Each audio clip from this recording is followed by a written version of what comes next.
Questions and answer with Ahmed Sami. I have received recently a few questions, some of them politically, but in fact I'm not in politics. I like psychology more, but politics, psychologies are working the same. Social psychology is something most of the people doesn't know anything about it, and sometimes, unfortunately, someone with high education living in a civilized world, but that doesn't mean you have intellectual related to social psychology. That's a different. So your high education, your college, whatever, it's not indicators that you are smart in social psychology. But anyway, so the question was similar. How does governments controls people from the psychological point of view? Usually governments follow three approaches and also more, but they are the main. The main is the shock news or shock updates. Suddenly you wake up in the morning that, oh my god, someone got shocked, oh my god, and everybody all over the world is talking only about this person, about that event. It looks like this is the only event all over the world, but no, it's not the only event. It's just a magnifications that government use to emphasize something does not exist, or they are going to take some decision behind the scene. So in this case, they need some diversion. So magnifying shocking news, which could be frequently happening every day. Second one is create a virtual enemy. There is someone is going to attack us tomorrow. We are under threatening. My God, we are going to be invaded from the space. All stuff like this. Migrants are going to take your job. You will be jobless. So please, you have to read out of all the migrants. So this magnification of creating a virtual enemy is really horrible. Once you get this magnification that someone is threatening your life, ask yourself why is going threatening my life. How? What is the relationship? We are living in the modern age. You can search, you can find knowledge. I got migrants are going to take my jobs. Ask yourself from first place why migrants became migrants. Why? What's happening to their country so they would like to leave it to come to your country, for example. That's first. Also, you can ask yourself what is the problem with migrants? Integrate them in your society. Ask yourself, did my government did their job to integrate these migrants in my society or not? So it's not always this migration is a bad, sometimes it's very good. Diversity is the reason why we can make a progress in this life. Look to any scientist advancement all over the world, you can find out that the diversity of thinking is the reason behind the inventions. So migrants is not something bad, but you need to study to understand what is behind migrants, why they became migrants from first place. Third point is promoting celebrities. Like you can see on TV that we are inviting this celebrity to speak about political topics, psychological or whatever.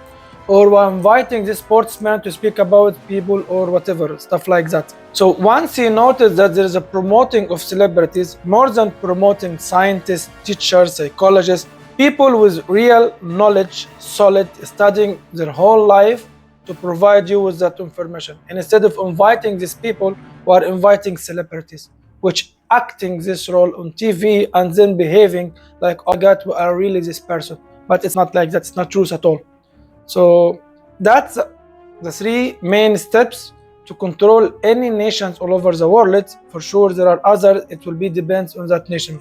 It's a shocking news or update, creating a virtual enemy, magnifying that enemy, also promoting celebrities. How can you avoid this kind of problems? How can you avoid to be mocked by these tricks?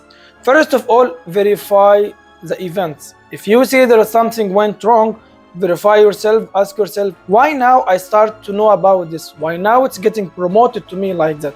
Why now? Why not before? If there is an enemy, ask yourself, why it's my enemy? Why it's a problem? Validate your source, talk to them. If you start to watch a celebrity who's speaking about something, verify, solidify what he's talking about. Ask yourself, is going to speak truth or it's just agenda because this person is a famous and he has 1,000 or millions of followers. So you can imagine that one person with one single quote could be wrong, it could motivate millions of people to do something wrong.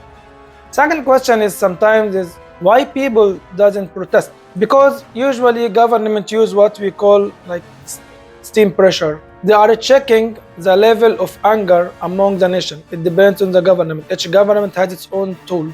But usually nowadays, in the age of technology, artificial intelligence, social media, all this stuff.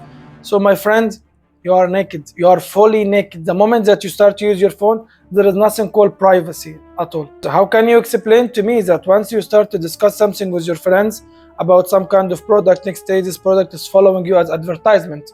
From where they know about your preferences? Nobody knows. So in that moment, you should ask yourself, like, how? So government measuring this level of anger, and then they start to give people some releasing of that anger, like a steam pressure. You have a steam and then you release a little bit, then you continue pressurizing that steam again. Releasing that anger, it will be depends on your country, because each country is studying their own people and they understand their own psychologists. Some countries, for example, they will give you the free of speech. Go to the streets, protest peacefully, explore, explain yourself, whatever you say, and then you go back home and you feel yourself a hero. God, I did my best. I was at the street fighting for that cause. And then you go home, you sleep. But the issue is still existing. You didn't solve it. That's because of government give you that release pressure.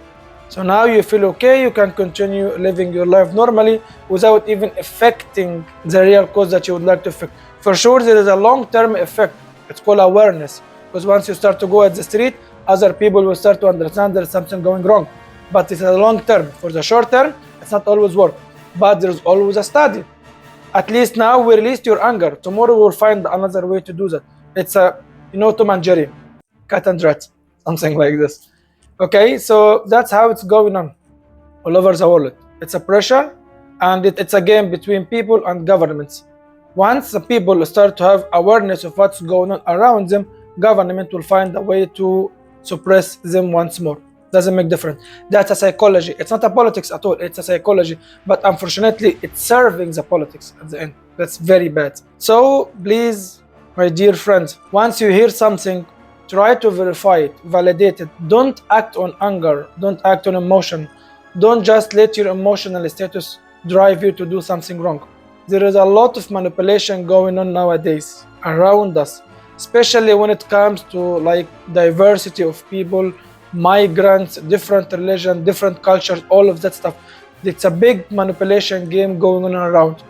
We are sharing the same earth. We are sharing the same resources. We are living and breathing the same air. It doesn't make difference white or black. It doesn't make difference your religion. It doesn't make difference anything.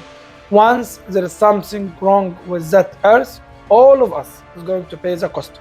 Please don't accept any information without validating them. Thank you so much for your time listening to that video. It was with you, Ahmed Sami.